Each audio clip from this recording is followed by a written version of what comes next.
What's going on, everybody, and welcome back to the School of Hard Knocks podcast. I'm James, and I'm here with Jack and Josh, and we got another very special guest today. We are out in Scottsdale, Arizona with nine-figure entrepreneur, e-commerce and retail mogul, and the founder of one of the largest oral care product companies in the entire world, Mr. Josh Snow. Thank you so much for being with us today. What's going on, James? It's a pleasure. And before we get into this episode with a bunch of questions to really tell your story and all the great success that you've had, if you could kind of give everybody out there a brief introduction to yourself, just tell your story about kind of like how you got to this point that you're at today, and just let everybody know a little bit about you.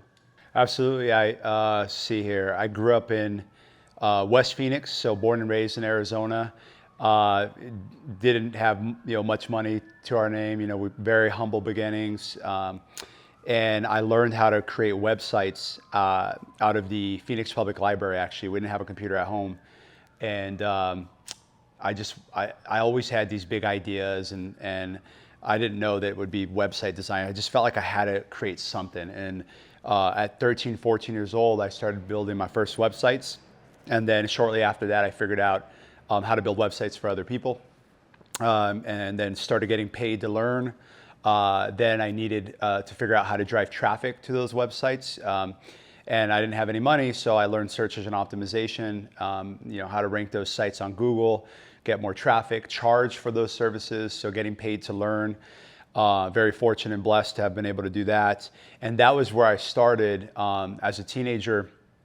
And by 17, I was generating millions in sales for other people's products through affiliate marketing, through those websites that I was making, ranking on Google.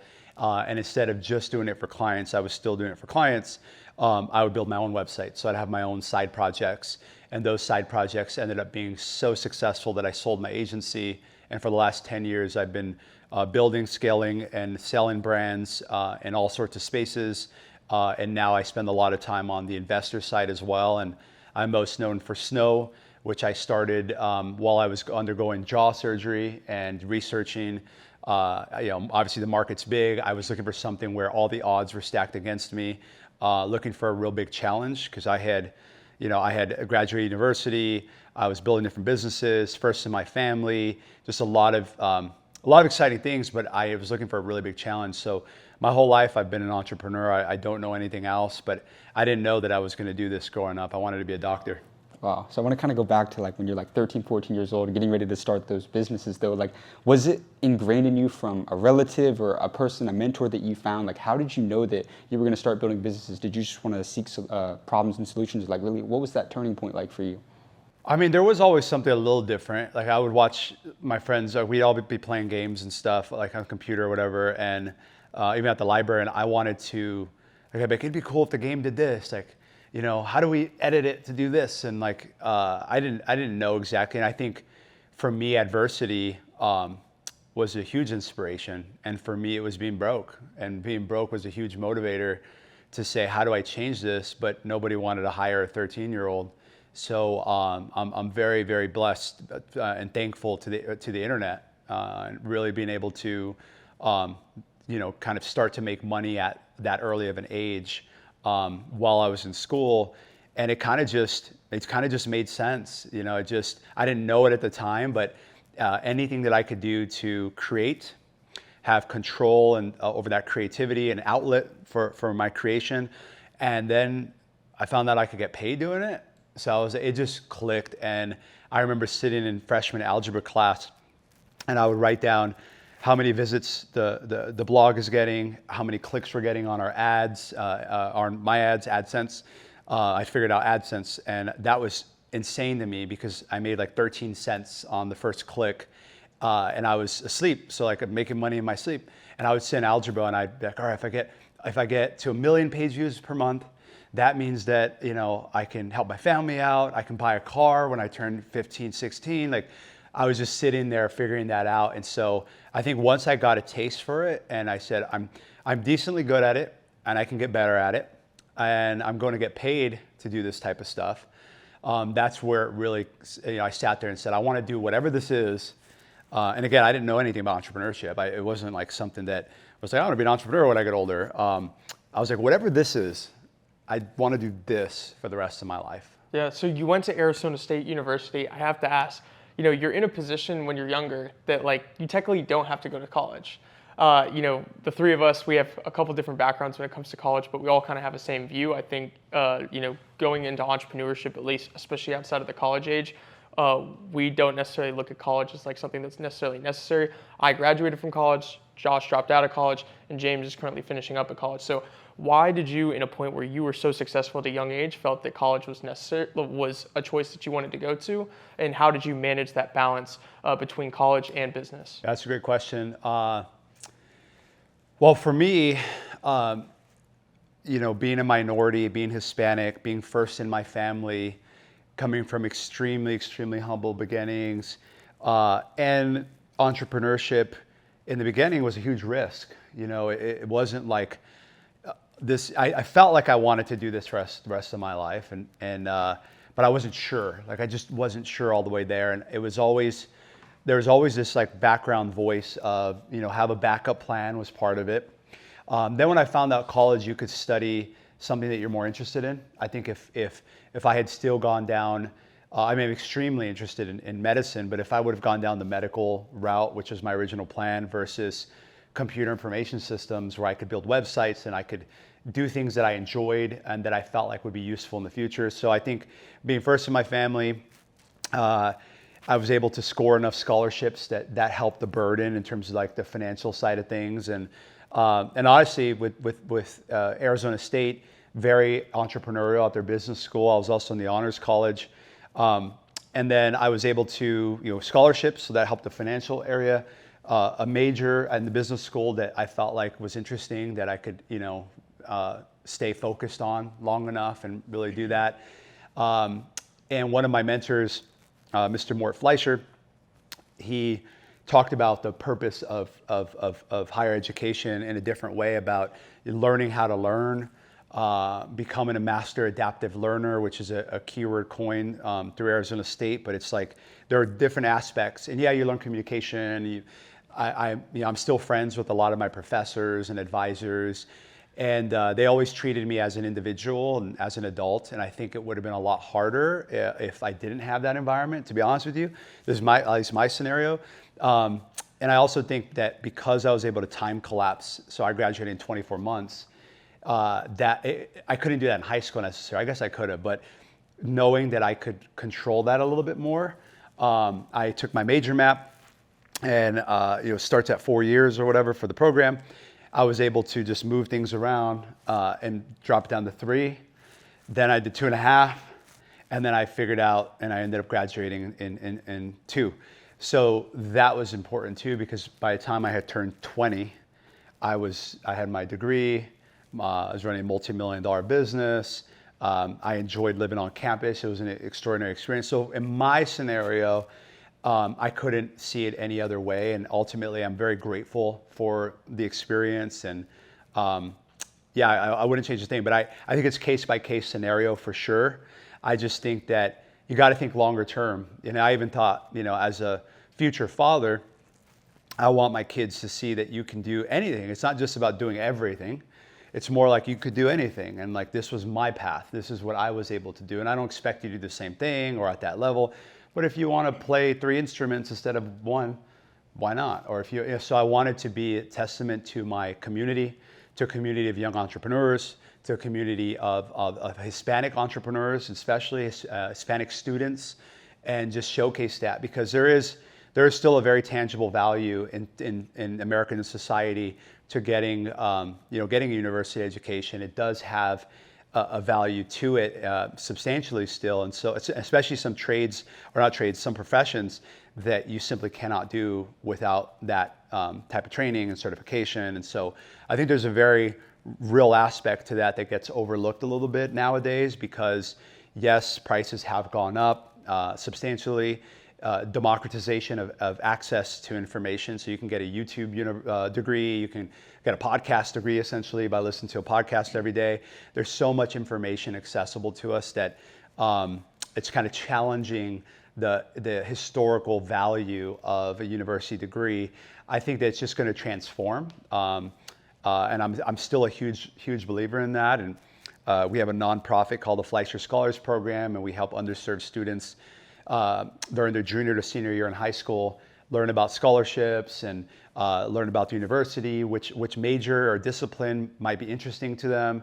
And there's really a strong value to that. I still think that the majority of people are going to benefit substantially from that education. Even if you end up doing something completely opposite of what you studied in school, you still learn a lot of those principles, and having to read books that, are this thick, and they're, I'm running my business and I'm like, I can do this, or I can read Shakespeare volume 10 and write an essay on it, right? You're like, it's kind of tough, but honestly, it was a challenge too. I didn't want to back down. I'm all in, I'm all in or I'm out. And I was already in it. And it was a challenge to be like, could I take 22 credits a semester, which is what I did? Could I get straight A's? Could I run a multi-million-dollar business? Could I be involved on campus? Could I do it all? And I think at that age too, you've got tons of energy. So if it makes sense for you, why not knock it out?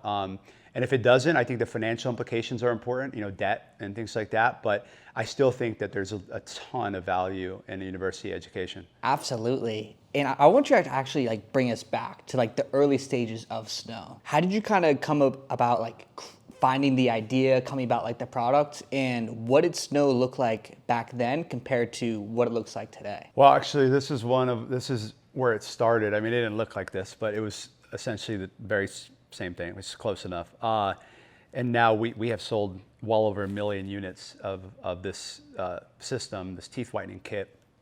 And it started from my own journey. I mean, I've been whitening my teeth since I was 13, when I started in business. And I'd go on eBay and buy these black market strips and all kinds of stuff on there. But then I ended up with really sensitive teeth as a result of it, because I was just experimenting all the time on my smile for whitening. So, and I tried everything, dentist whitening, which boom, fast results, but I just had trouble with the sensitivity. So I kind of started to give up on whitening my teeth. But then going through jaw surgery, I wanted to take my branding experience, my marketing experience, and take it to the Olympics. I think building a brand in many ways is the Olympics of entrepreneurship. Inventing the product. I'm a patented inventor now. We have multiple awards across every product, the entire line. But in the very beginning, it's me, my laptop. I'm figuring out, I know oral care is big. I know it's nearly impossible to break into, which at that time was a big part of the allure. Can I play the game on extreme difficulty, blindfolded with my left hand? And it was just that is interesting to me. And I was seeking an intensity and a level of difficulty that would keep me focused and get me up in the morning. Because even at that age, I was, 22? I was 2 years out of college. I had sold a couple of the companies that I was running at the time. And, I was doing what every 22-year-old boy wants to do. And, I bought a Lamborghini, bought a Ferrari. And this is a kid with 10 cents and the city bus, right? So for me, I'm just mind blown. But then sadly, I didn't know, I used to hear this all the time. Money doesn't buy happiness. I'm like, yeah, give it to me. It was just that was my response. They're I'd rather cry in my Ferrari. You don't want to cry in your Ferrari. It's much worse. It's much, much worse, because if you're at a level that you can afford that, where you should be able to feel comfortable, at least your shelter's covered, your food is covered, and you're crying in that Ferrari, there's something else going on. And so I just didn't know that. You don't know it until you get there. Yeah. And I think at 22, I started to, I actually was going through a bout of depression. I didn't know what it was at the time, burnout. Which is really a form of depression. And that was my first real hit, because I went from sharing my entrepreneurship. I started 13, 14. So for 7 years until I graduated, I was splitting school, which I was taking 22 credits a semester, with business and meeting clients and doing all this stuff. So it was the first time I could just go all in on business. And of course, that's what I did. So I went so hard for those years. And then I said, well, you got to sell a company. When you build something, you sell it. And so I sold the company. And now I'm okay, what do I do? Join a country club at 22? Do I just go learn golf? I don't know what to do. So I became pretty depressed. And I realized that's when I started to do a lot of the inner work. And now I'm all about it. But back then I started a little bit. I said, all right, the pursuit of happiness is generally implied that there's some point that you get to, this euphoric point where you're just like, okay, I made it. You know, I beat the final boss. It kind of sucks though, because once you beat the game, if you really love the game, or like you really love a series, and you just rush through the episodes, and there's only one season, but it's the best show you ever watched, it kind of sucks when you get to the end. And so you got to enjoy the middle, and that's why I say I got to pick a journey that's going to be very challenging and all of that. And so that first thing was building this, building the teeth whitening kit. I wanted to bundle together the products where someone could get professional level results at home for a fraction of the cost, with taking sensitivity into mind. And the first people I knew were my oral surgeon doing my jaw surgery, my orthodontist, and my dentist. And I went to them and kind of told them what I wanted to work on, and they were extraordinary and very helpful and very fortunate, because they said, I'll test it, I'll share some stuff with you. And obviously on Google you can find everything, but that was the very first system, was teeth whitening kit. And then we invented the ability to plug it into the phone, and that's where things took off. And now that's one of our top selling units, millions of units sold.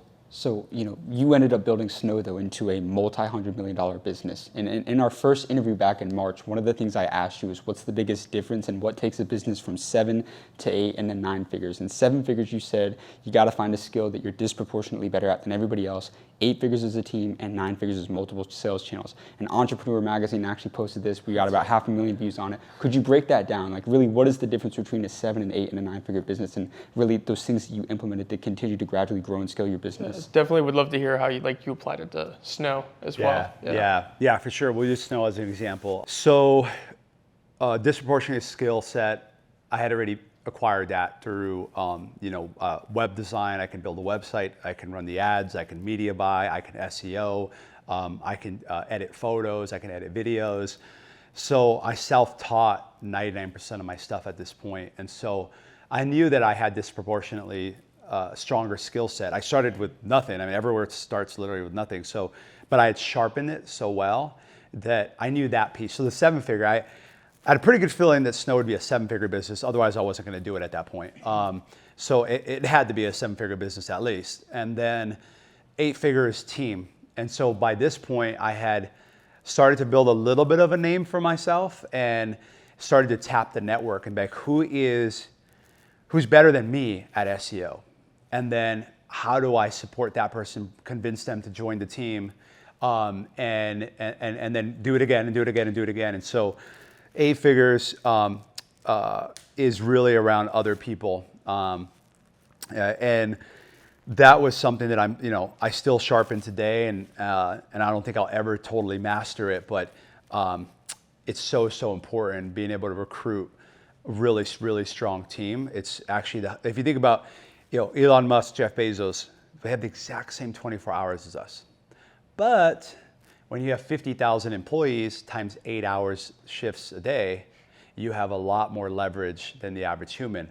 So you've just cloned yourself essentially, right? And I think that's super important. You go, how can someone be worth 280 billion and is only 10 years older than me and had the same 24 hours and they started from nothing? It's some point of leverage, intellectual capital leverage, human capital leverage. And so you learn very quickly. I think for me, I was kind of a whiz kid, right? They kind of labeled me as a whiz kid, and that put a lot of pressure on me. So every business I was trying to start was like, I used to Google, what was Mark Zuckerberg doing at 21? What was Bill Gates' net worth at 28? I was kind of, that comparison culture was huge, and I had to break up with that image and say, if I'm the smartest person in the room, and you hear us all the time, like, this is the wrong room to be in. You don't want to be the smartest person in the room. You want to listen 2 times more than you talk, especially earlier on. And there's this form that Naval Ravikant talks about that I really love, is there's 2 phases of your life, and you can dip between the 2. And sometimes you can do both of them simultaneously, which is exploration and exploitation. Exploitation sounds a little bad, but that's the word that's used. Exploration is, I'll meet you for coffee. And back in the day, you want to meet me for coffee, I'd do 5 coffee meetings in a row, 5 lunch meetings in a row. Like, I'd just do it all because I was exploring. Exploitation is like Marco Polo, they find silk, and then you build a business importing that silk. So exploration, as far as China, and then exploitation of what you've learned. And if you want to build something big, I've used this on podcasts before, and some people don't like it because it's an animal, but I said hunting elephants versus hunting rabbits. And you can take the analogy and do 500 variations of it. But if you want to hunt a rabbit, you can do it yourself, and you're going to feed yourself for a day. But if you want to hunt an elephant, right, you need a team. You need people to do that, right? I love that one, yo. Yes. So that's it. But that was team, right? So that was 8 figures. 9 figures is still team, right? You got it. That's got to be your biggest thing. I mean, I still spend today a disproportionate amount of time that people would expect on LinkedIn, and I'm poaching. I'm reaching out to people for paid consultations.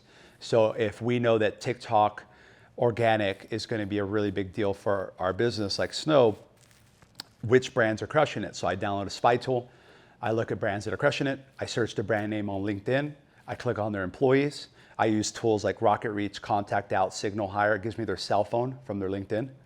And I shoot them a text. And I say, hey, James, I'm a huge fan. Let's say you're the director of social media at a soap brand. It doesn't have to be in our industry. Soap brand. But I know you're crushing it on TikTok because I can see through the spy tool. I can see how long you've been there, 2.5 years. And I can see on SimilarWeb, or I can see when the traffic spiked. I go, you know something. You might not be the guy or girl, but you probably know it was there because you've been there for that time period. So I reach out to them and I offer them some cash if they'll take it for some paid consulting. It's like, hey, I'm in a non-competitive space. Would love to chat with you for 30 minutes. I'm actually building my organic TikTok team right now for Snow or for Anala or one of my brands, and hop on the phone with them. And I'm very successful with it. And it's very simple messages, just like what I said. But I'll send that same message to 5 to 15 to 20 people, depending on how urgent it is.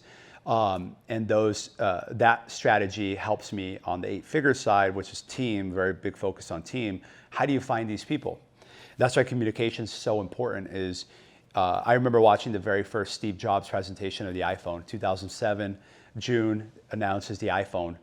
And I watched that thing like 5 times. And I was like, I know one thing for sure, I'm buying an iPhone. I didn't just at that age and at that time. That was like the marketing 101 seminar, right? Where he was talking man, he gets up there for right? 26 minutes or whatever, and just the way, the intonations, the tonality, just genius, man. The simplicity, the imagery, visuals, just a big iPhone, and then 32 gigabytes or whatever it was back then, right?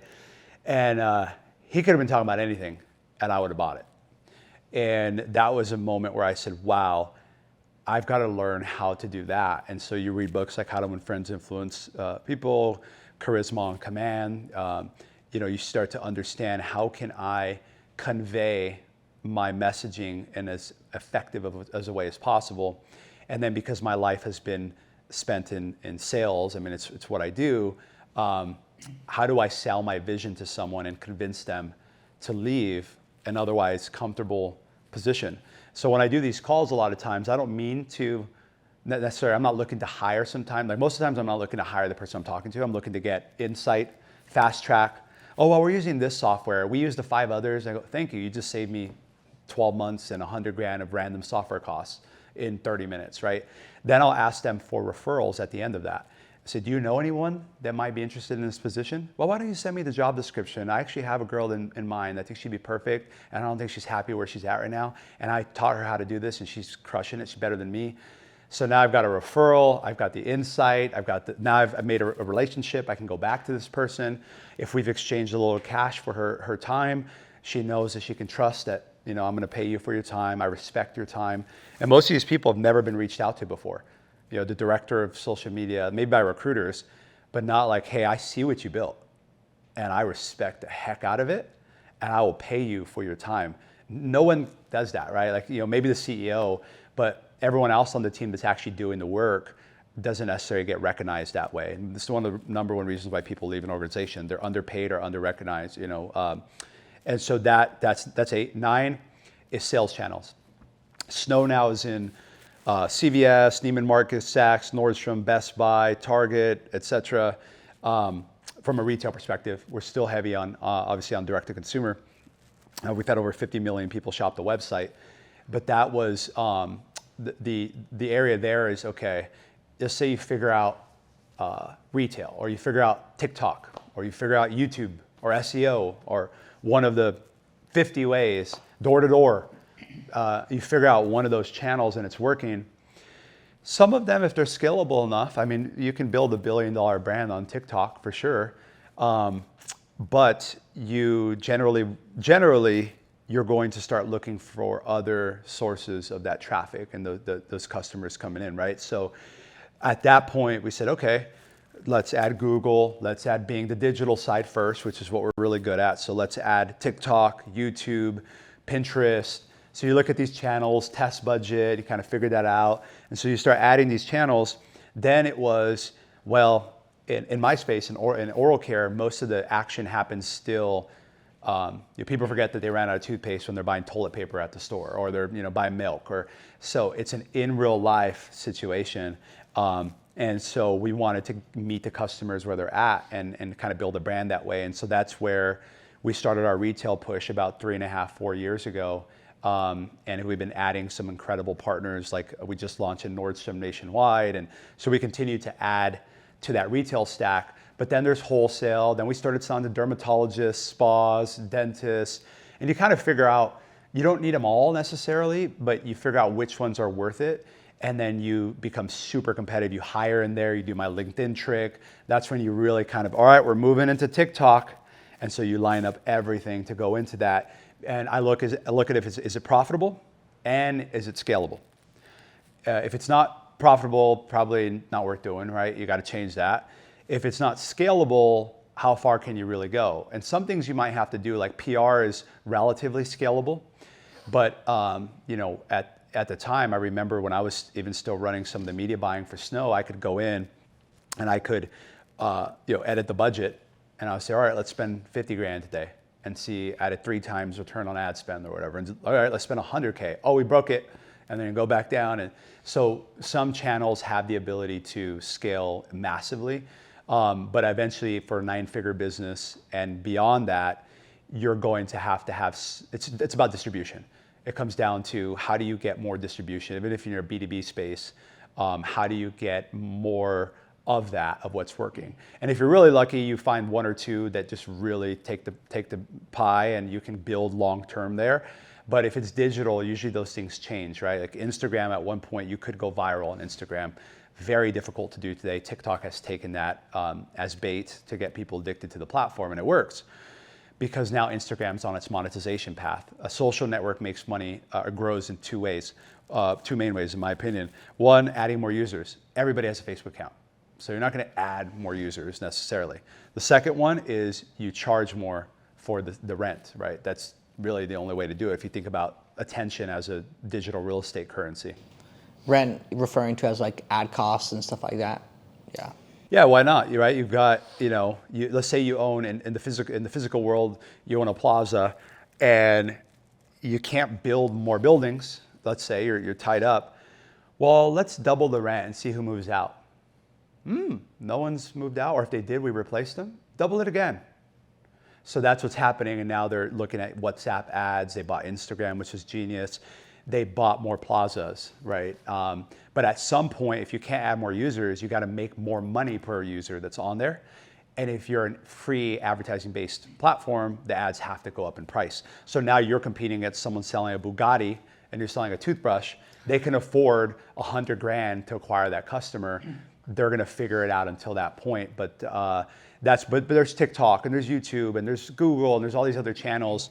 And it just depends on what you're selling, your brand. B2B is going to have LinkedIn, right? So it just depends on the platform. But these few platforms have network effects.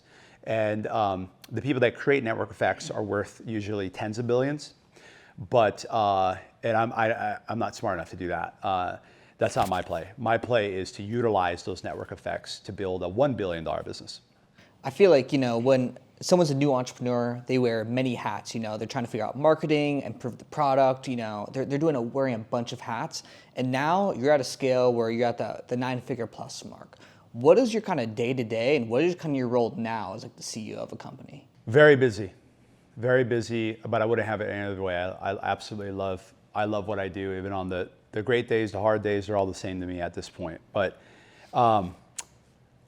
like we talked about, team's important. So I no longer am media buying, right? I'm no longer, editing the website, designing the website. I'm heavily involved in product development, product innovation. I'm heavily involved in distribution and sales, branding, things like that. But I've been fortunate to hire some incredible team members and partners that do a lot of that day to day now, right? So on the Snow side, which allows me, my biggest principle about management with especially high performing individuals is move to higher value work. So if you can elevate your people, I like to triple train, something that I learned watching John Paul DeJoria, triple train your people so that in case of a contraction or recession or something, they know how to do three things. You get someone who, I can kind of design a website. Well, let's work on that too. Let me take an hour every day because I want you to sharpen that just in case you do a little bit of everything. You dibble and dabble, but it drives value. And then the second piece of that, which is my most important one, is move to higher value work. So if I can elevate my people to instead be doing manual data entry, let's say, and they can outsource that on Upwork, and then now we can utilize their brain in a different facet, and it's higher value to the organization. And how do you quantify higher value? In my businesses, especially the branded businesses, it's brand equity and profitable sales, profitable growth, customer growth, whatever. So if it does one of the two, it's worth discussing. If it does both, it's worth moving on very quickly, and we should discuss it now. If it hits neither, let's keep thinking about, chew on it. And so I give my people a ton of autonomy. Hire really great people and do your best to get out of their way. Don't get your eyes off the ball, but really create an arena where there's a healthy level of competitiveness, not too overwhelming, but you got to figure out, if you're only going to have 50 people, you're not hiring 5,000, so you need 50 really good people. And you need to be willing to move people out of that organization or into different roles if it's hurting the organization. So I think that's, for my day-to-day, I'm on a lot of calls, right? A lot of conference meetings, conference calls with my executive team, with directors, with the whole team, with partners, retailers. I'm jumping on a pitch. Like I said, we just launched Nordstrom. In the old days, I would have had to do all of that, right? But because I've got a solid team there and I've got a really good partner and our VP of sales, I can rely on someone like Amber to carry that ball forward. And then I try my best to teach my team on how to best use me. And so it's that way they know when to bring me in. They know when, they get better and better. You coach them through that. And so my days mostly on calls. Like I said, I'm hunting on LinkedIn all the time. I love it. I stay up at night sometimes just doing that. It's fascinating. It's everyone put their resume online. It's genius, and it allows me to go and find everybody, like people. It's amazing. So I do a lot of that. So recruiting is huge. Product development, product innovation, sales and distribution expansion. So those type of meetings, distributors, etc. Critical meetings. So if we're doing a price change or something that's going to impact the business materially, we're talking through that. And then I save a little bit of time for extra projects and things like that. And Snow is what I'm most known for, but I'm the founder and CEO of a couple other companies, particularly founder. And then I've got about 24 invested businesses in all kinds of industries.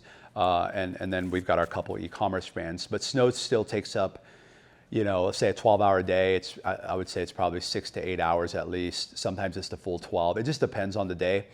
And then I get a little bit of extra time to burn the midnight oil on some of the other businesses I'm working on, and then cross-pollinate.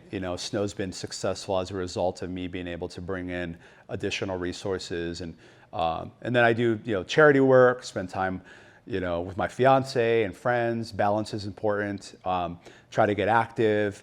Today I had a boxing class and a workout with my trainer, so try to do those things, mix it all in, and honestly, some days, some weeks, it's about seasons. You go through so many seasons in your life, and some seasons are more difficult than others. Some require a lot more commitment to work, and you're like, is this ever going to end? 12-hour days for 3 months in a row? Like, I don't know, this is a lot. But it changes, and you're in control of it. And I think right now I'm very busy because we've got some really exciting stuff. Snow is in a very, very interesting position. And you know, it's the sport of business. It's like a game. And I'm at a really good part in the game. And it's kind of like chess too. And every move drastically changes the future of the game. And so I imagine myself like walking around in snow, like the old guy walking around in New York City, and he's playing 4 games at once or 6 games at once. He's not actively, like if you were running 4 marathons at once in separate states, you couldn't do that. But because the game allows you to sit down, analyze the board, make that move, get up, move to the next one, analyze the board, move it. It's like the guys who do the Rubik's Cube. They look at it for a little bit and then bam. And so that's kind of what I'm doing all day is Slack. I mean, it looks different. It's not that, but you know, it's Slack, it's phone calls, I'm texting. I'm always moving. People see me on a plane sometimes, and it happens often, and they'll be like, what do you do? And it's not just because they want to know what I do, but they see me cranking away on, I was flying back from Italy, and I was just on one, and I was just ripping through so much work. Probably went through like 5,000 emails. All my Slack was updated, 1,000 text messages updated. I'm always behind, but you know, you got to just prioritize. That's what it comes down to. So I spend the morning and the night before prioritizing as best as I can what's going to move the needle. And I try to stay as focused as I can. And then I hire incredible people, get out of their way, support them. We work together on alignment. And that way I don't have to babysit them, because I'm the worst micromanager in that aspect. I really don't like to do that. So it's better for me to spend a little more time finding someone that I'm not going to have to do that with. And I make it very clear that their job is to do what they do best, and we want to get to mastery. If you're here to just clock in, clock out, knowing that the team's going to eat you alive, like that's just not what we do. It's a very competitive, healthy competitive, but growth-focused environment. It's a growth environment. So you got to create that. As the founder, as the CEO, or as the leader, you set the tone. And so if you set the tone as like, you know, learn how to utilize Josh in the best way. Don't go to him and say, where's the stapler? Or like, you know, where's this email, right? If you don't, you know, train your team, they're not going to know how to utilize you, and they're going to think you're useless. So you've got to train them and say, this is what I'm really good at. This is what I'm struggling with. This is what I need your help with. I need your accountability here, and I'll help you here. And then I think it comes down to that communication of getting accountability and buy-in from them and saying, James, do you really think this is possible? Yes. Okay. How long do you think something like this would take? So leading with questions, doing your best to do that. So that way you're not just bulldozing, which I'm guilty of, just bulldozing, like not even going to go the other route. We're just going there. So hold on tight, strap in, give me 20 minutes, and then I'll leave you alone. But you got to train your team to do that. Otherwise, you will continue to be bogged down. Yeah, absolutely. I in our couple talks with you that our team has had with you, a big thing that we love talking to you about is, you know, influencing, marketing as a creator, different things.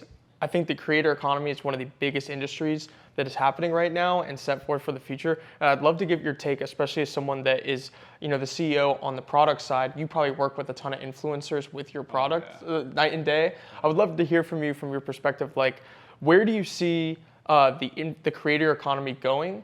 And also would love to have you touch on, for yourself as the CEO of a product company, how can influencers better serve the brands that they work with in regards to those that take on deals marketing a product? Like what are some things that you've dealt with influencers that are good and bad? And also, you know, after that, where do you see this thing going? Like for creators, how can they really make a lot of money going forward, especially working with brands like you?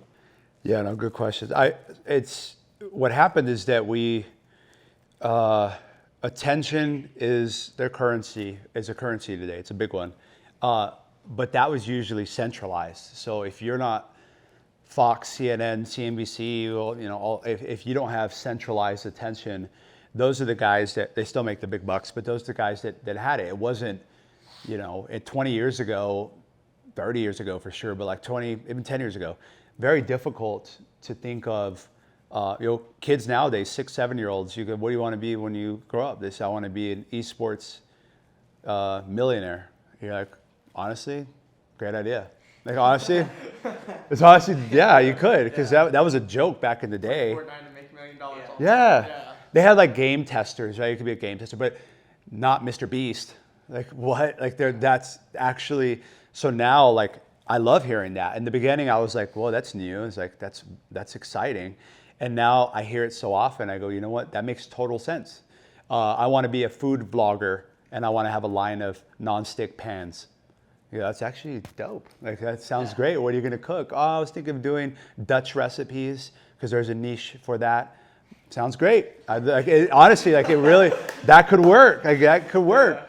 And the more niche you are, sometimes you get paid a little bit more money, because if you're the number one, Dutch recipe non-stick pan company, as an example, I don't know if that's a thing, but you can actually demand more, because as a brand, we're looking at all kinds of stuff now, and with the tools that are available, we can see which engagement's real and all this stuff. And I would say, figure out your authentic niche. I mean, even if it's a character you're playing, but like figure out what that area is. Because those people, if you're just a general influencer, unless you're like big, it's difficult to kind of put you in a box. Sorry to say that, but as a brand, we're looking for all the tools make it like this. Click beauty, click cooking. Like you have to choose who you're looking for. So think about, where do I start? You can always expand. I mean, Snow started with one product. We have 60 SKUs in the line, toothbrushes, toothpaste, all kinds of stuff, right? You got to start somewhere. Start with one.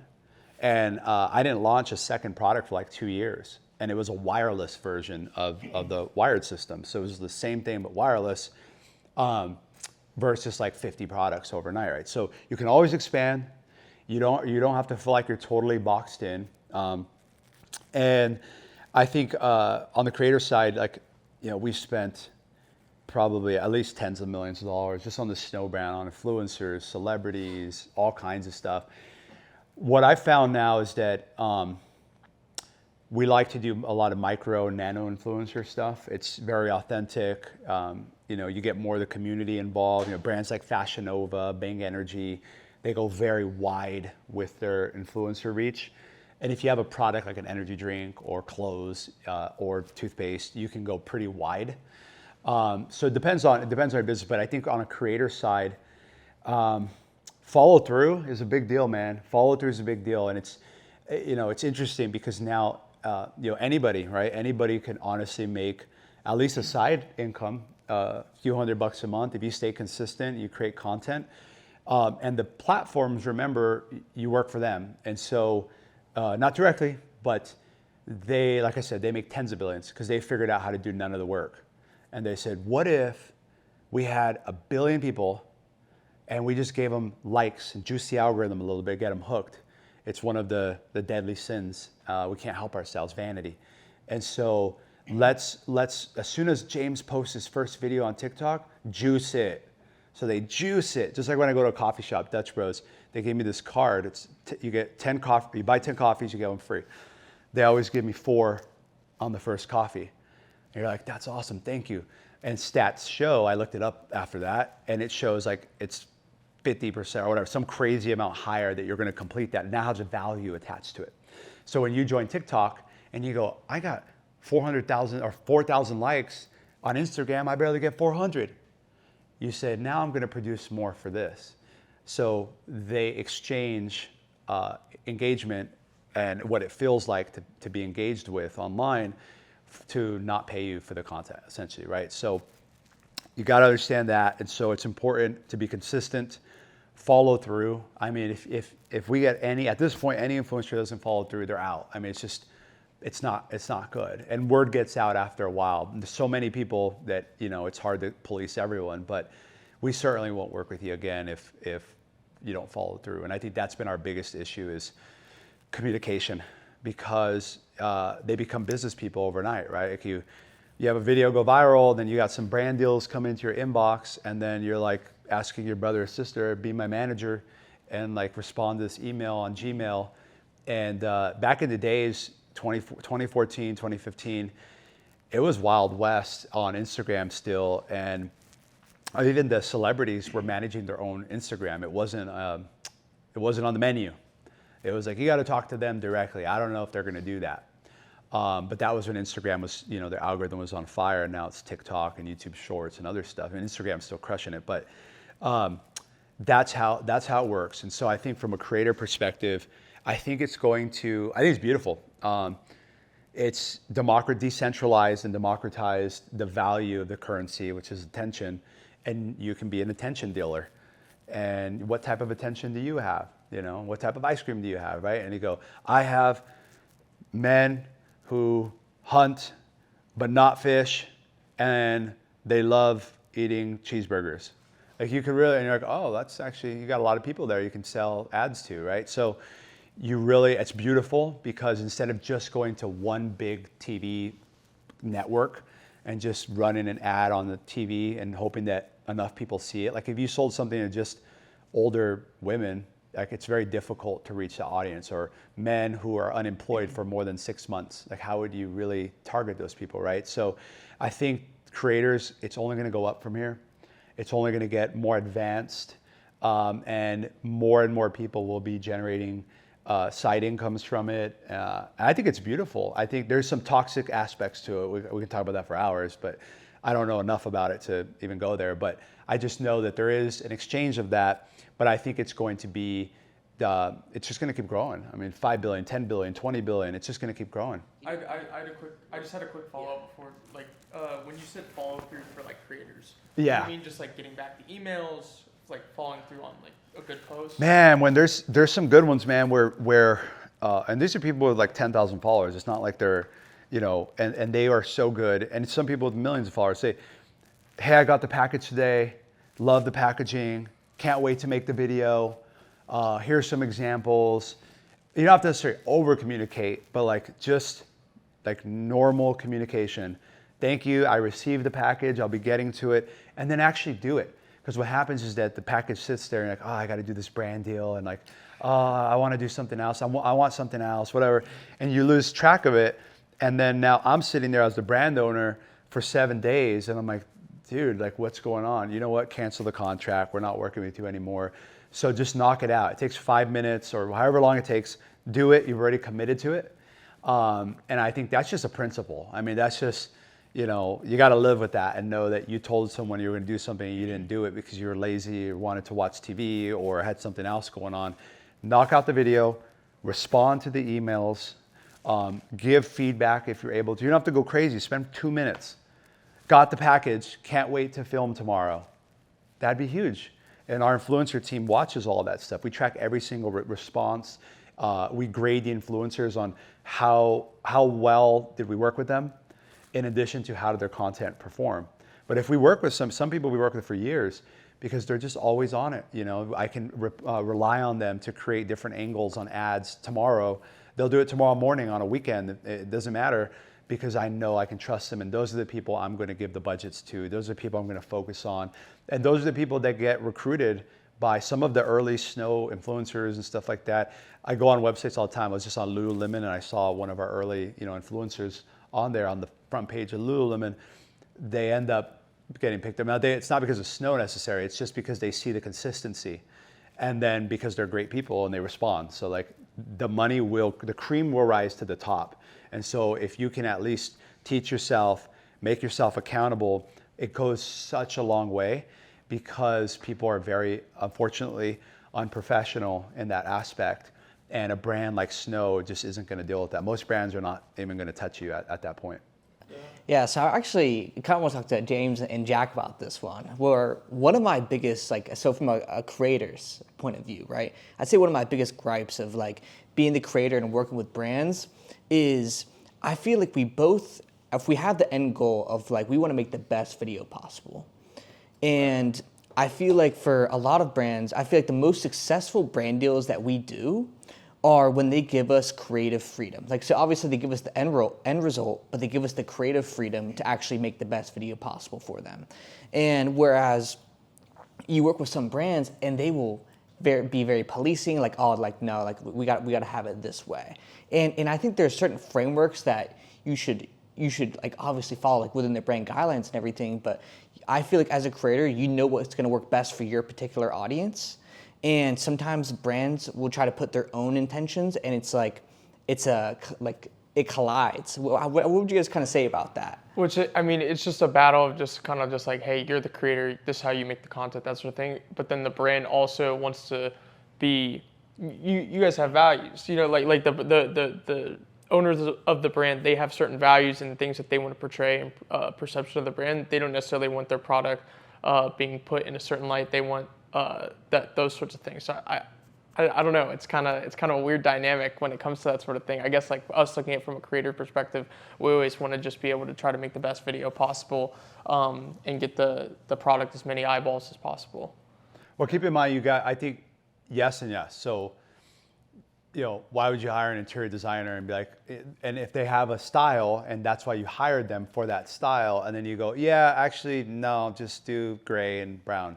And they're like, why am I here? Like, why did you pay me? Like, but not everybody is that, right? Like, you guys are able to create that original style that works for the audience. You're very ingrained into and very in touch with that.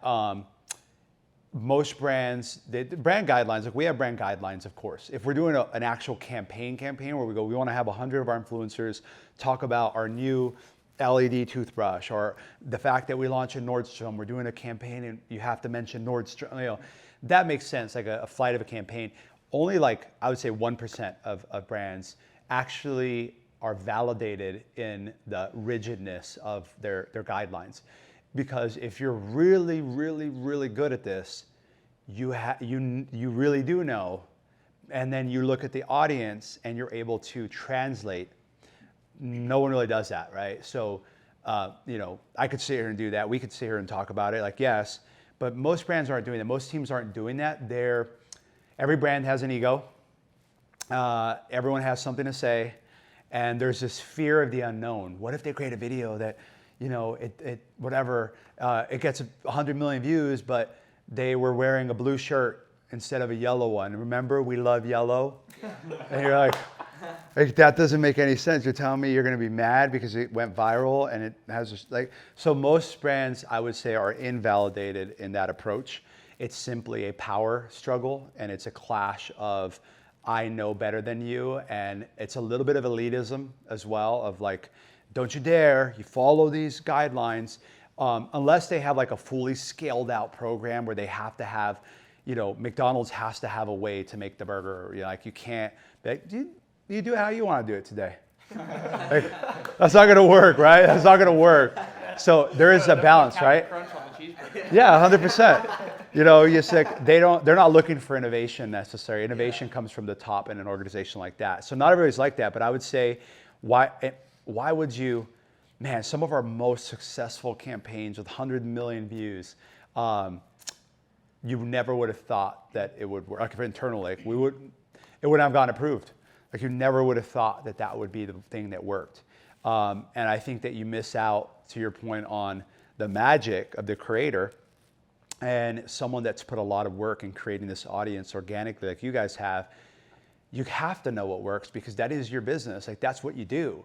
And so part of hiring someone like you guys, let's say do a brand deal, I'd be a fool not to include your guys' creativity, because most of these people haven't created a TikTok video in their life. And they're teaching you how to make a TikTok video. And you're like, no, like, this is what works. So I think that it's a loss, actually. It's a waste of resources, but it's only case by case. People like you guys, I would be stupid to tell you, this is how we're going to format it. So I'll say, here's our brand guidelines, here's kind of what's working and stuff, and then work your magic. Like, that would be silly for me to repress that. But unfortunately, I don't think they're going to stop. Yeah.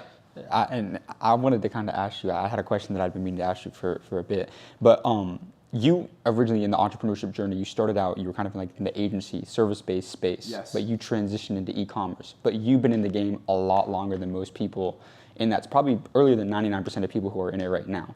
Like, when you were initially starting out, did you have some doubters and people telling you that, man, this isn't going to work out? And if so, like, how did you ultimately overcome that and persevere beyond that? I mean, I wish I did. I didn't really, no one believed what I was doing. Like, it was 2007, 2008. You know, that was that. But yes, I think that there were certainly people that were, that's too risky, that's stupid, I don't think that would really work. I call them false concerns. So they'll be like, I just want you to be successful. I think this is a really bad idea. And sometimes that's true. But then it's like, it's there. Sometimes, this is a harsh way, I guess, of saying it. The fact that they couldn't do more with their life gets imposed upon you as a false concern. And then there are real concerns. And then there's a mix in between. But I think that, and there's jealousy and there's envy and there's all those other things too. But I knew early on, and I think sports helped me ingrain this a little further earlier on, was like, I have to be my biggest fan. Like, I have to just rewire my brain, even if I got to pretend I'm a crazy person or something, and just really build that from the inside. Because if you drive that too much from the outside, it's intoxicating and it becomes your validation source. And so as soon as people aren't applauding for you or liking your post or viewing your video, or you check your Shopify 500,000 times a day, what I've seen myself, and I'm not a doctor or a psychologist or anything, but what I've read is that there's a meshing that happens. And so now all of a sudden your self-worth is based on how much you made on Shopify or how many likes you got. And it's very difficult to unmesh that. And so you end up frustrated, irritable, depressed because you had one bad day or like a bad week, you know, but it feels like the end of the world because that's your value system at that point. You've meshed it together. So I think that, yes, lots of naysayers, always. If you don't have naysayers, not just that you're not thinking big enough, it's just natural, right? But then don't hang out with them. Like, don't, get rid of them, right? Like, that was something that, I think of it like your brain's software, a computer, and computers get viruses, malware, spyware, adware, and you got to download an antivirus software. So you got to clean it out. And that's just natural, and if you want to be a high processing supercomputer, you can't afford to have a virus. So you got to extract it as soon as you can. And that's how I think about my community, my friendships, my closer community. But you're always going to have people. I mean, people love to build you up just to tear you down. And sometimes it's more fun to tear people down as a whole, right? As a population. You look at celebrities, unfortunately. I don't know how they do it with paparazzi everywhere and all this stuff, people capitalizing on them. And it's just, that's kind of what we do as a society. So you got to know that if you're going to become the best, there will be people wanting to take that from you. There are going to be people that want to justify and find the hole. Oh, James is successful because his dad's a trillionaire. And no, he's not. And like, where did you get that from? So like, they're going to come up with all these scenarios, right? And for me, I haven't taken $1 off the table from Snow. So we bootstrapped the first $100 million, no outside capital. And I've made all of my money outside of Snow. Snow is different. And so I think still to this day, calling it Snow, like you're never gonna get the trademark, we have it. Like you're never gonna get the username, we're at Snow. Like there's just so much. And I think a big part of me loves to be the underdog. And I try to choose a game challenging enough that no matter how good I get, I still become the underdog because it's what drives me. Playing the same level over and over again on Super Mario Brothers just to keep getting the coins. Like there's a certain aspect to that, but I think for me, I think it's important that you take that negativity, use it as fuel if you must. I kind of just don't even bother with it nowadays. It takes time. Sometimes things do bother me, right? I get tons of comments online, 99.9% of them are positive, but there's always just some person. And what I found is that, because back in the day I would respond, I was kind of snappy back in the day, and I would respond and just lay into them, right? And then back and forth, and it'd get me heated. And then like 99% of the time, it's someone who's going through a tough spot in their life and they're projecting. And, it's like someone will say something, right? They say, well, he runs a teeth whitening company, he's got veneers. I just got veneers a few years ago, right? And it's something I wanted for my whole life. They're not cheap, and I wanted to do that. And, but regardless of that, they're going to try to find the hole in your story. And so try not to live by that, but also have fun with it and say, I poke a hole, come on, try. And if you find the hole, thank you. Now I know where to fill that. And so I think the naysayers were heavy and they're not going to go anywhere. And I probably have very little, but compared to when no one knew me, I certainly probably have more of those. But I find that it's just people going through a tough time. Like 99% of the time, someone's going through a tough time, and I've been there. You're going through depression, they're going through a divorce, they just got cheated on, their business partner cheated on them, something happened in their life, and they're just keyboard warring online, right? And I had one follow-up to that, and I think that something that's not talked enough about is that failure it's inevitable for entrepreneurs, especially if you're not coming from a lot of money. And you brought up earlier how adversity was actually something that fueled you. And one of the things I love about guys like Elon Musk is that they're constantly failing their way forward. But I would say a lot of entrepreneurs in today's world, they'll fail, they'll take some punches, and they'll start to question if they're in the right industry, should they quit, jump from one thing to the other. For an entrepreneur who is going through that storm right now, what would be your advice to them? Like how, when you're faced with setbacks, big challenges, even at the highest level, how do you address those challenges, and what's your advice to someone going through the storm right now? Take a deep look, get out a piece of paper. I like these sketchbooks, and big paper, get a nice pen or whatever, and write down everything that's on your mind. What's bothering you? So-and-so didn't get me the invoice, whatever. Just write down stuff on the left side, and on the right side, do a little bit of vision boarding a little bit. Do depending on how big the storm is, if, like in a real storm, the clarity when you're driving is far, so you've got to look a little closer. So you look 3 months from now, what would be cool? Well, I wish it'd be cool if I wasn't working 16 hours a day, 8 days a week. Like insane, right? And so that would be step one. Step two, I'd like to get a little more sleep. And so wherever you got to find that, do a little bit of vision boarding, and then get really authentic and true with yourself. Look yourself in the mirror or not, and just talk to yourself and say, what am I doing here? And be willing to give up on things. It's counterintuitive. So it's don't ever give up, but also know when to give up. Don't give up on your dream of being that person that you deserve and you are here to be. But the path it's really not up to you. It's like the chess game. If someone moves one piece, another 50 million variations, just boom, permutations right there. That's life. That's life. But I would say if you're in a storm right now, take a look at it. What's bothering you? My business partner sucks. We're not making enough profit. This isn't enough to help pay my bills.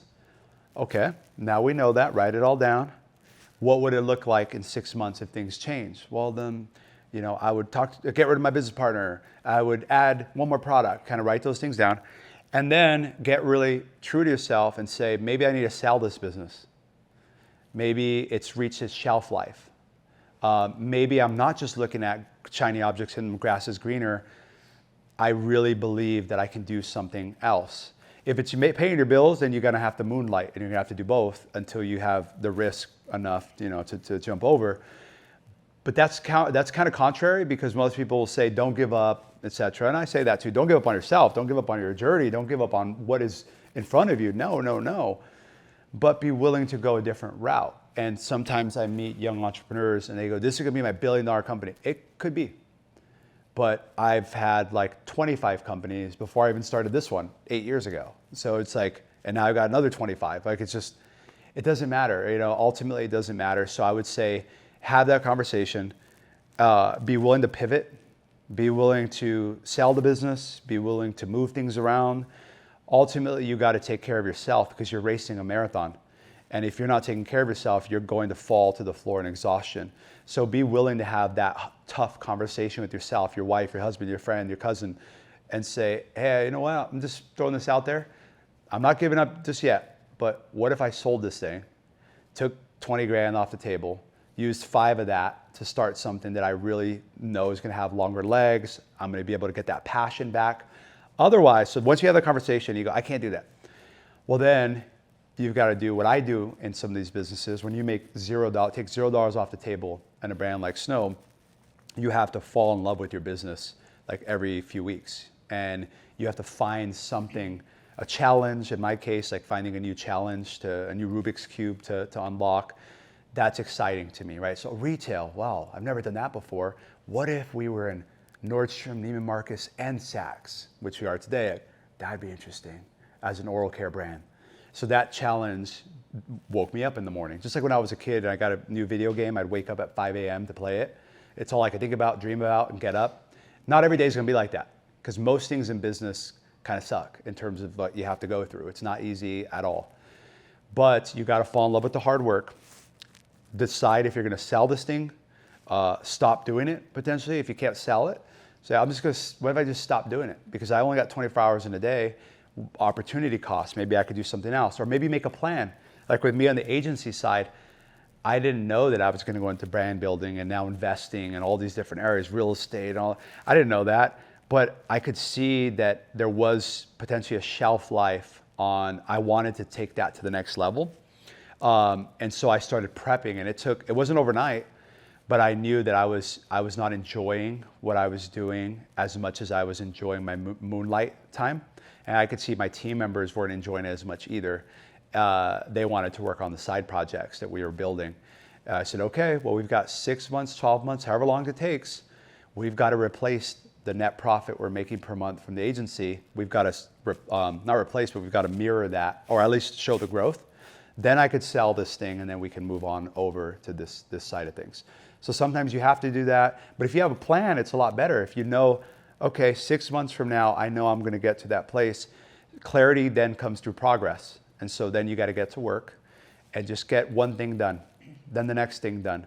But the problem is that people around you, if they love you, they're not going to want you to quit because they believe in you, and they don't want that for you. And sometimes that's bad, because then you end up doing something that you run a business that's never going to make more than $200,000 a year, and you spend 10 years doing that. Still a great success, you can make 200 grand a year, but what if you did something else? Like, you're never going to get that time back. So you got to have that discussion with yourself. And the world's in a weird place right now. We're in a recession, we're not in a recession.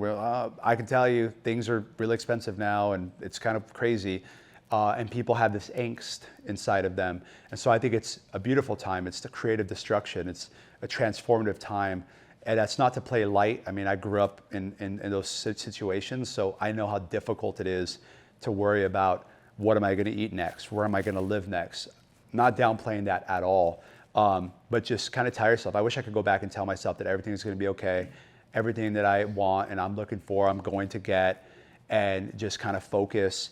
And I did spend a lot of time on businesses that I probably shouldn't have, but I wouldn't have any other way. I'm here today, and I think that was part of the journey. So look at it that way. Zoom out a little bit, take a little breather, and be willing to part with something that maybe isn't giving you that energy, and really think through it, because it's not a shiny object syndrome is a real thing. So something new is always going to look better than something that's difficult at the moment, because our nature is to, if something's uncomfortable, change it. Like, it's risk. Like, we naturally are that way as animals. Like, that's what we're doing.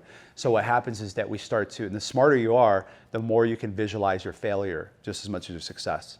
And once you start to visualize your failure, that sticks a little bit more, because we are fear-based, reactionary mammals.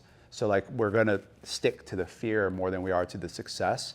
Almost like an overthinker. An overthinker, for sure. You're gonna think of 50 ways you're gonna fail. There's 50 ways I could die right now.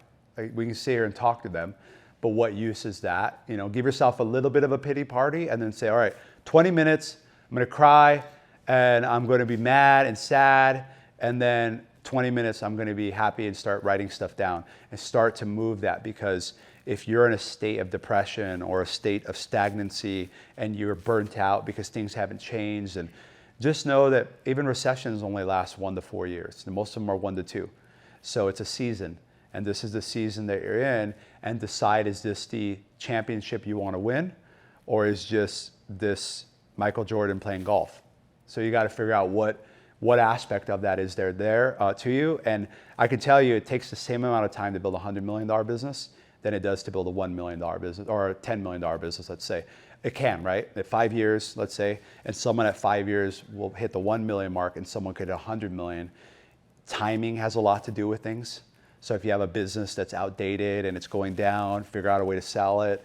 But look at your time. You're a character in the game. How can I upgrade my character? Put some armor. What do I need to do for my character? What do I need to read? And then go back in and say, all right, this is my plan. And maybe it'll change 20 times by the time 6 months comes up. But at least you have something.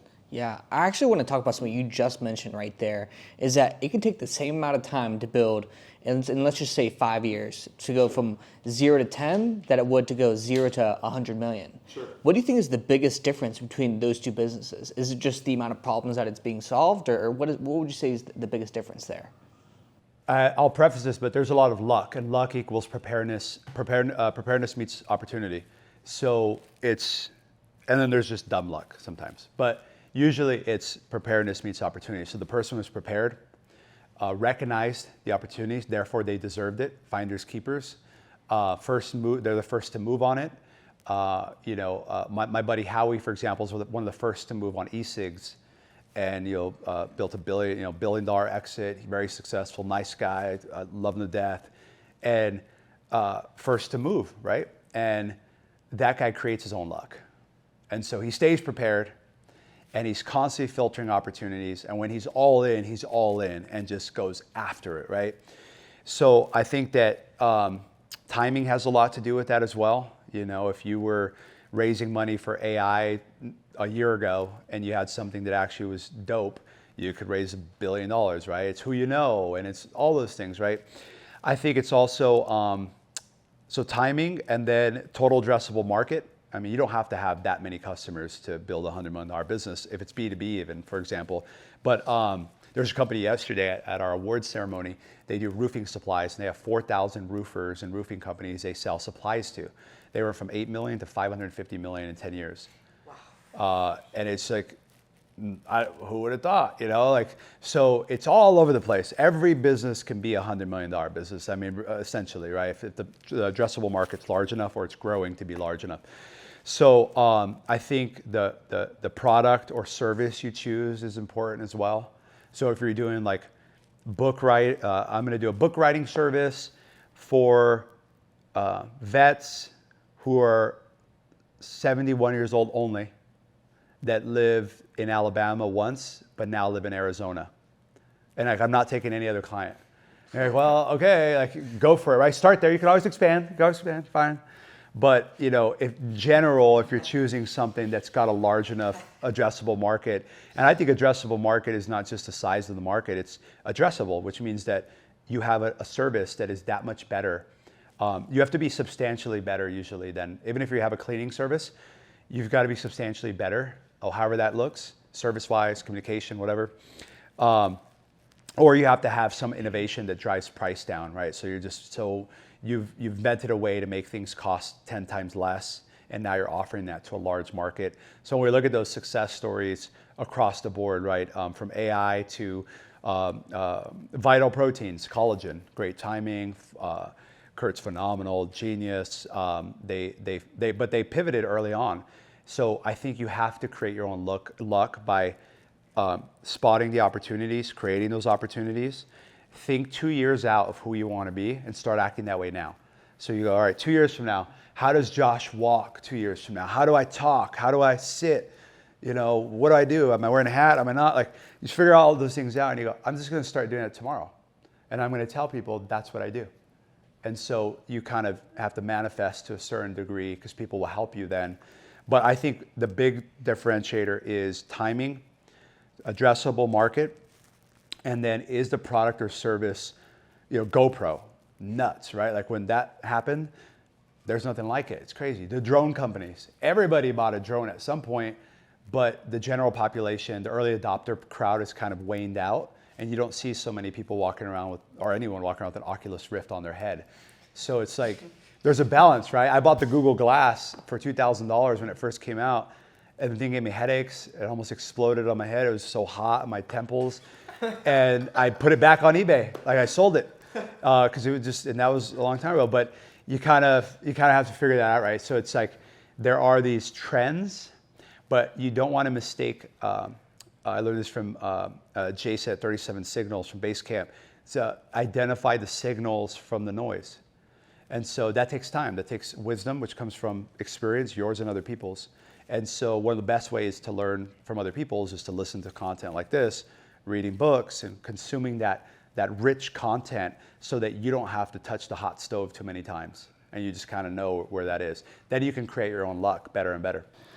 So I wanted to ask you, so a couple months ago I saw you on a podcast, and in a clip you were asked, like, what would you say are some of those like top skills that you think entrepreneurs should learn in today's world? And the main thing that you talked about was learning how to communicate. But I feel like a lot of people hear that and they're like, oh, it's you go have conversations and all that. But actually, like, what has been the significance of learning how to master communication? And for people that may struggle with building those interpersonal skills and relationships with other people, like, what advice would you give to them? How did you master communication? If you're not really good at it initially, which I wasn't, I mean, I had everything that you see today, I'm still learning. Like it's right now, work in progress, right? But one, there are a ton of channels on YouTube to learn these things. I love stand-up comedy, I always have. But to be able to walk into a room of strangers, I could never do it. I mean, I admire them so much.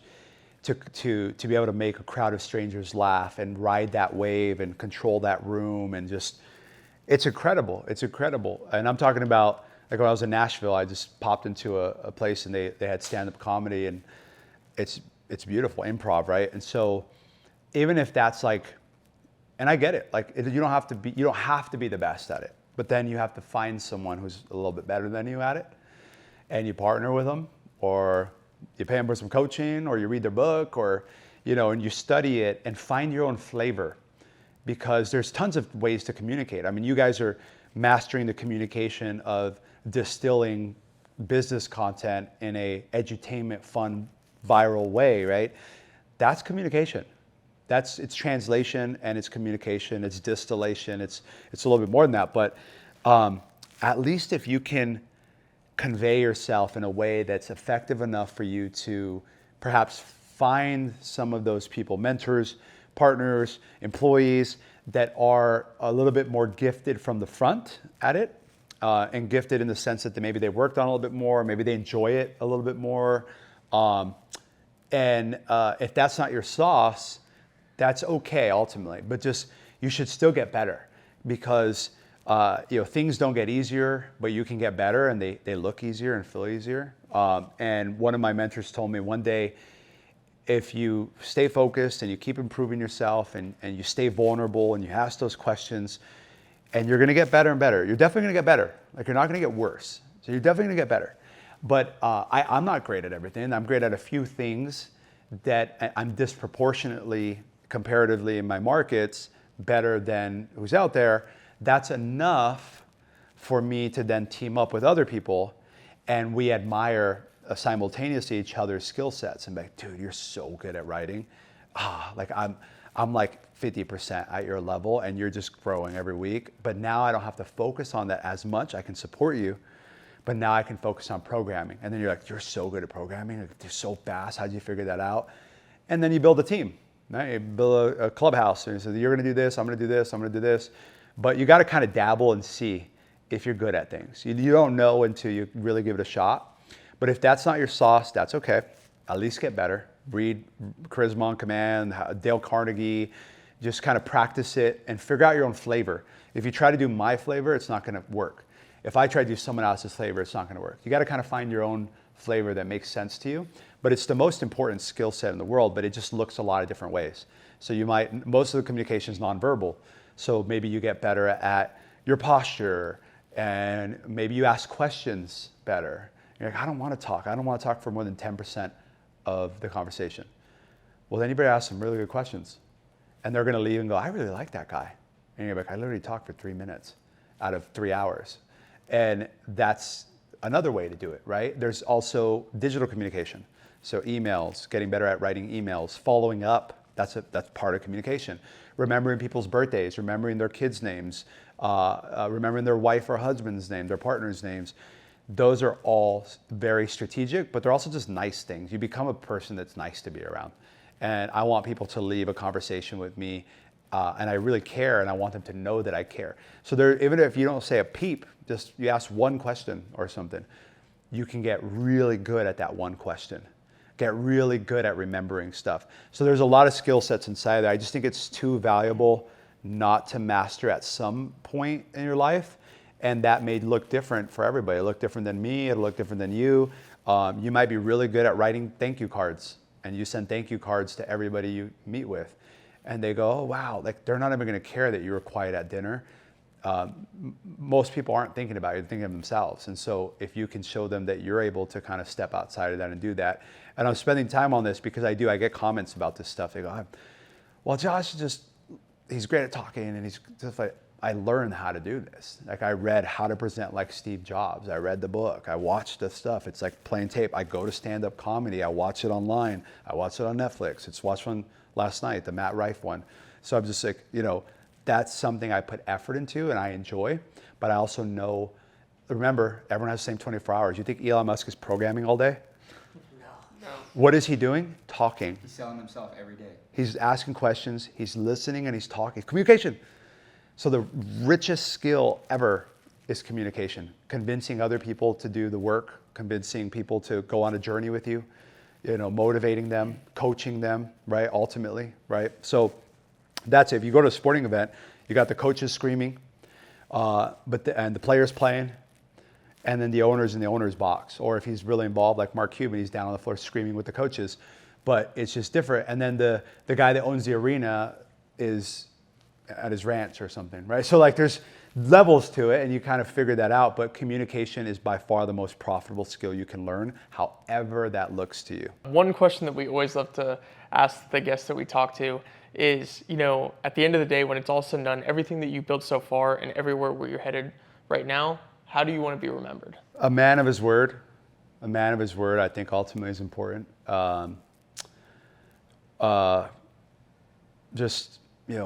Leaving the conversation with the guy, I felt inspired, or I laughed, or I felt heard, or whatever. Just that's all. I want that was a great guy or a good guy. I've been fortunate to have some amazing men and women in my life as mentors, and that's what I think about them. I think and some that have passed. I'm like, damn, that was a great dude, or like she was awesome. Like, just want to hang out with that person and just, they're smart, or they have experience, or all this stuff, but just being a good person, man. I think that's ultimately, I'm just on a mission to become a better man, a better partner, a better leader, and try to give back as much as I can, and just have that balance. You've got one life here, and I want to take advantage of it as best as I can. And I think I was put on this earth to do more than just serve myself. I love to serve others. And so I'll probably spend the latter half of my life definitely doing even more of that, because there's nothing like it. So I would say servitude, man of his word, hard worker for sure. I think that's definitely undisputed. Great father, great husband, a great friend, great leader, as I mentioned. That'd be awesome, And we like to end these off just by kind of asking our guests, but like if you could leave the younger generation with one last message, just a couple maybe guiding principles to really create and build a successful life. Like you became a 9-figure entrepreneur at a relatively early age, and a lot of people would aspire to do that. For somebody looking up to you right now and trying to, if you could give them just a couple guiding principles. Give yourself grace. Give yourself grace. You can't solve the world's problems in an afternoon. It's just not going to happen. And as soon as you do, there'll be another batch of problems. So give yourself grace. everything you want, you will manifest and you will do it. If you're willing to work hard and stay persistent at it, and you follow some of these principles, you're going to at least be an awesome person, and you're gonna be able to look in the mirror and say, you know what, I followed through, and I'm doing the best that I can. And some days are bad days. Some seasons are more difficult and tough, and some seem like you hit the lottery and they're never going to end. And I think that it's just important to take care of yourself, give yourself grace. Mental health is now thankfully being talked about in a much broader fashion. And be willing to ask for help. You don't have to have all the answers. You don't have to do it all yourself. This isn't the last business that you're going to run. You don't have to sell this one for $1 billion. Sell it for $1 million. Take that $1 million and then sell the next one for $6 million. And then take that one and sell it for $60 million. And and then you realize after $1 million, it doesn't matter. Once you can live wherever you want to live, eat what you want to eat, and you've got any car or transportation taking from point A to point B, what it comes down to, and I've got some friends that are incredibly successful financially, everything. And they've told me directly, if you don't do the work along the way, you're going to have a lot of work to do at this destination. And so, okay, you sell a company for $100 million, but you haven't taken care of yourself along the way.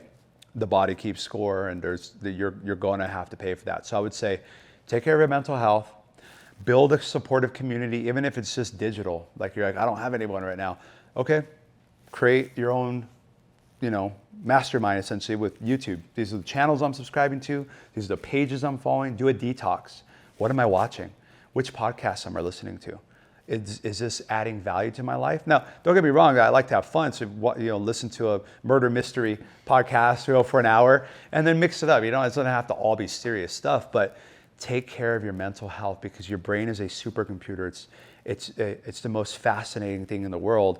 But even computers get viruses, and you've got to detox and be willing to do that, and do it every 3 months and be like, what's adding value? Oh, I spent 3 hours on Snapchat every day this week.